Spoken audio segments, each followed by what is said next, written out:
Ah, here we are, up in the North Woods, in a jack pine stand. You smell that? That's wonderful. I love the North Woods. But you know what? Take a look at these trees. They're getting old. What do you think's going to happen here in the next 10 or 20 years to these jack pines? Well, jack pine is one of Michigan's most fascinating forest types, and it's got a really good story to tell, so stay tuned.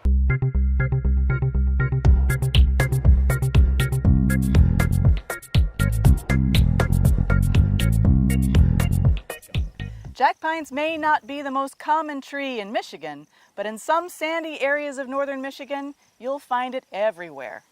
Yeah, and it's not exactly the most beautiful tree. In fact, it's kind of the ugly cousin among conifers. It puts the ugh in ugly. Yeah, it kind of does. But you know, on these sandy soils up north, it's about the only tree that's going to grow well. But even though it's not very pretty, jack pine's got some really cool ecology associated with it. One of the most fascinating forest trees and forest types in Michigan, having to do with fire and strange cones and sandy soils, and we'll talk about all those. What do you say?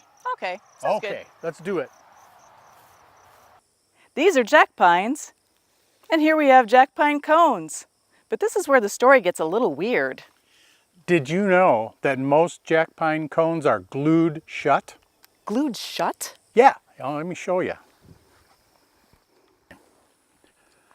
Glued shut? What do you mean glued shut? How does that work? Well, jack pine cones keep their seeds protected because they know they live in a place where there's lots of fire. So they glue these cones shut to keep the seeds safe. And scientists call that serotiny.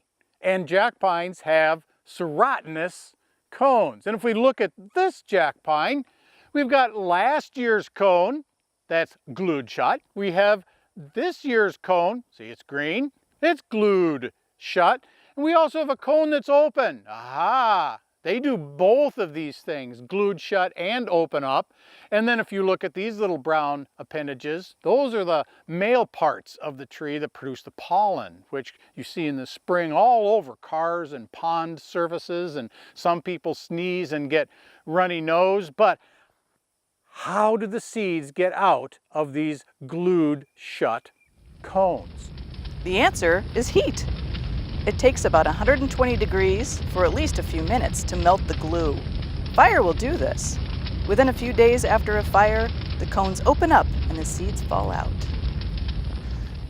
Not only does that wildfire open up the cones, but the seeds drop down onto the ground that have been prepared just for jack pine. The fires burnt away the competing vegetation and the other pine needles and debris that might have been on the ground. The seeds germinate, and that's a perfect set of conditions for our baby jack pine trees. And why do jack pines like it here? Because they can't take the shade. If they have too much shade, they cannot survive, they cannot grow and become adult, grown-up trees. Keep them open. Okay, but wait, Bill. If these cones are glued shut, how do we get them open without wildfire? Well, the answer to that still involves heat. Those kinds of temperatures can be found without a wildfire in clear-cut areas like this one here. On warm sunny days, the air just above these sandy soils can reach temperatures that actually exceed 120 degrees. Scientists call jack pine forests fire dependent. Actually, it's more like heat or high heat dependent, but historically this happens mostly in connection with wildfires. In order for forest managers to mimic the outcome of a wildfire, they leave all those tops near or on the ground with all of those cones, and so those serotinous cones come unglued with all of that heat, release their seeds, and they grow like mad. Jack pine forests are one of Michigan's most fascinating forest types.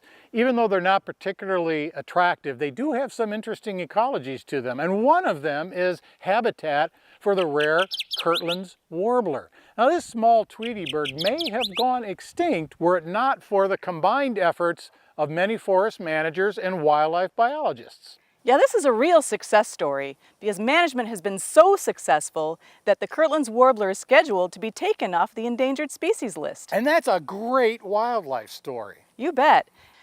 These Kirtland's warblers need young jack pine stands with particular spacing requirements in order to successfully rear their young.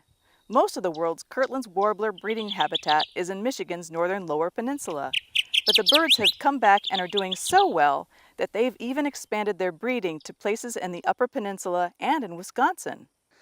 And like a lot of Michiganders, the little Kirtland's warbler flies all the way to the Bahamas to spend its time in the winter. Not a bad gig for such a little bird. Not at all. Michigan forests are just filled full of interesting and amazing stories.